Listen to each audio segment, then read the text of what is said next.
Bonjour tout le monde et bienvenue dans cette deuxième et dernière vidéo introductive de la playlist Odonomie de la ville de Sion. Le savez-vous, il y a une rue à Sion qui n'a pas de nom. Et je trouve ce phénomène assez marrant parce que j'ai justement grandi dans ce quartier du Vieux Canal. Alors je vous propose de faire une pétition pour nommer cette voie le passage d'Okan Çelik. Évidemment que je plaisante. En fait, c'est pour ça que j'aborde ce sujet. Mais du coup, la question est, comment est-ce qu'on nomme une rue? Vous le savez? Réponse après le générique.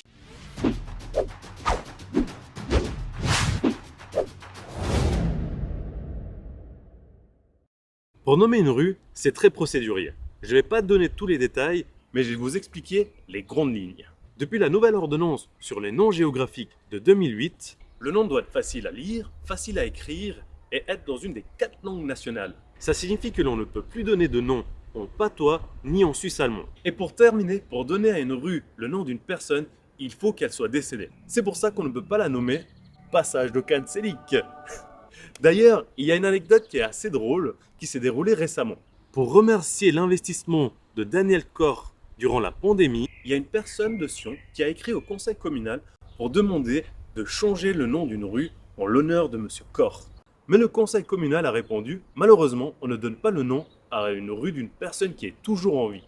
Mais on espère que Monsieur Koch vivra encore longtemps. » Pour revenir à cette rue qui n'a pas de nom, ce n'est pas tout à fait vrai. C'est juste une antenne de la rue du Vieux Canal. Mais bon, il me fallait bien une intro pour débuter cette vidéo. Et avant de terminer cette dernière, je vais encore vous faire part de quelques petites anecdotes sur les noms des rues de Sion.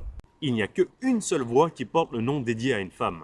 C'est la rue Sainte-Marguerite. D'ailleurs, si une nouvelle voie devait voir le jour à Sion, le conseil communal donnera la priorité à la baptiser en l'honneur d'une femme. Il y a aussi la place Marguerite Bernard-Provins, mais c'est pas exactement une voie de circulation. Je reparlerai de cette place de toute manière dans une prochaine vidéo parce que son histoire est vraiment chouette. La route cantonale qui traverse la commune de Sion change 5 fois de nom. C'est d'abord la route d'Italie, puis l'avenue de Tourbillon, puis celle de France. Ensuite, pour quelques centaines de mètres, c'est la rue de Lausanne. Et enfin, elle devient la rue de Savoie. Il arrive parfois que les noms de voies changent. Par exemple, pour des raisons de fusion de communes. Et quand ça arrive, ça coûte très vite cher. Parce qu'il faut changer le nom sur tous les documents administratifs. Permis, passeport, carte d'identité, cadastre, registre foncier, etc. Ça représente des milliers de francs. C'est la raison pour laquelle on essaie d'éviter de changer le nom des voies. Voilà, maintenant que l'on sait comment on définit une voie ainsi que les conditions pour la nommer, on va enfin pouvoir passer aux choses sérieuses.